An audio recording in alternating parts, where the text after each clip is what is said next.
Yesus ada di tengah-tengah kita, lebih utama dari segala sesuatu.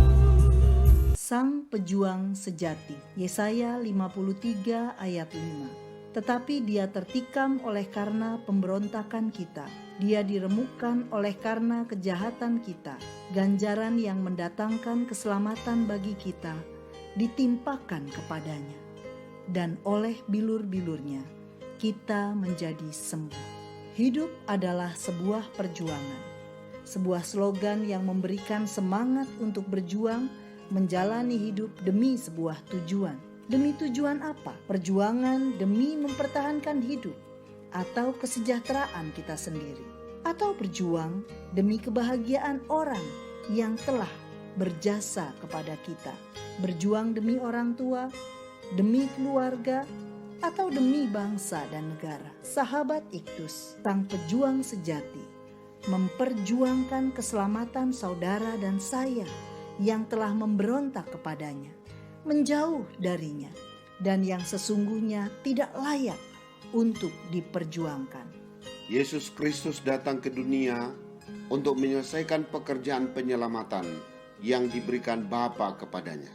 Yohanes 17 ayat 4. Sebelum mati, Yesus berkata, "Sudah selesai." Yang berarti perjuangannya untuk kita telah diselesaikan tuntas dengan menyerahkan nyawanya. Yohanes 19 ayat 30. Nabi Yesaya menubuatkan karya sang pejuang sejati, yaitu Yesus Kristus 700 tahun sebelum ia datang ke dunia. Ada 3 kebenaran yang disampaikan dalam nubuat Nabi Yesaya. Yang pertama, pejuang sejati bagi kita yang berdosa. Ayat yang kelima. Yesaya menggambarkan keadaan manusia dengan 2 kata, yaitu memberontak, bahasa Ibraninya pasha, berarti meleset dari sasaran Tuhan, dan jahat, bahasa Ibraninya avon, yang berarti lebih banyak diterjemahkan sebagai kesalahan terhadap manusia. Jadi, keadaan manusia yang berdosa adalah selalu melawan Tuhan dan berbuat jahat terhadap sesamanya. Yesaya pun menyatakan 2 akibat dari dosa, yaitu penyakit, itu dipakai kata koli yang berarti penyakit, dan kesengsaraan, itu menggunakan kata makob yang berarti perasaan menyakitkan atau kesedihan yang mendalam. Manusia dalam keadaan sakit dan berada dalam kesengsaraan, yaitu kebinasaan kekal. Manusia tidak berdaya menyelamatkan dirinya sendiri, apalagi menyelamatkan sesama. Yang kedua, pejuang sejati memberikan nyawanya untuk kita. Ayat 4. Yesuslah Tuhan yang datang ke dunia menjadi manusia dalam keadaan yang hina. Ayat yang kedua.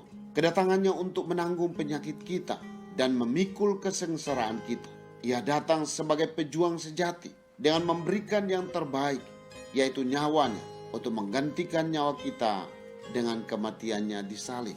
Darahnya tercurah demi keampunan dosa kita. Tidak ada pengampunan dosa tanpa pencurahan darah, karena di dalam darah ada nyawa. Imamat 17 ayat 11. Perjuangannya karena ketidakberdayaan kita. Perjuangannya hanya karena kasih-Nya yang besar, agar kita tidak binasa, melainkan beroleh hidup yang kekal. Yang ketiga, pejuang sejati menantikan respon kita. Ayat yang pertama.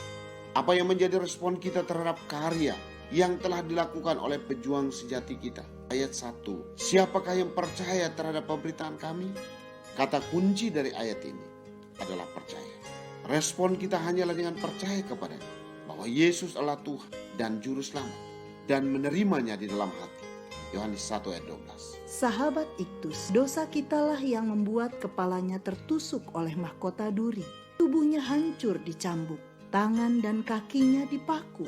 Yesus menanggung dosa kita di dalam tubuhnya sendiri di atas kayu salib. Pejuang sejati rela melakukannya karena ia tidak menginginkan satu pun di antara kita binasa.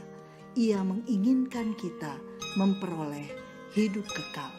Puji Tuhan, Yesus telah berjuang untuk keselamatan saya. Respon percaya saya bukan karena saya beragama Kristen, tetapi karena Yesus ada di dalam hati saya sebagai Tuhan dan Juru Selamat. Tapi bagaimana dengan saudara saya? Sahabat saya, bagaimana dengan miliaran manusia di bumi yang belum mengetahui bahwa Yesuslah satu-satunya pejuang sejati yang menjadi jalan keselamatan bagi semua orang? Saya harus berjuang agar kabar keselamatan sampai kepada mereka. Sahabat Iktus yang dikasihi Tuhan, sadarkah saya bahwa saya telah berdosa dan seharusnya binasa karena dosa saya? Apa alasan Yesus memperjuangkan keselamatan saya? Bagaimana respon saya terhadap perjuangan Yesus untuk keselamatan saya? Tuhan Yesus, saya adalah orang berdosa yang seharusnya binasa. Saya bersyukur karena Engkau telah memperjuangkan keselamatan saya dengan memberikan nyawamu ganti saya. Saya hanya percaya kepadamu Yesus yang telah memperjuangkan kepentingan saya sehingga saya beroleh keselamatan. Beri kesempatan bagi saya untuk berjuang menyampaikan karya keselamatanmu kepada dunia. Amin. Perjuanganku kini adalah memberitakan perjuanganmu. Kristuslah yang harus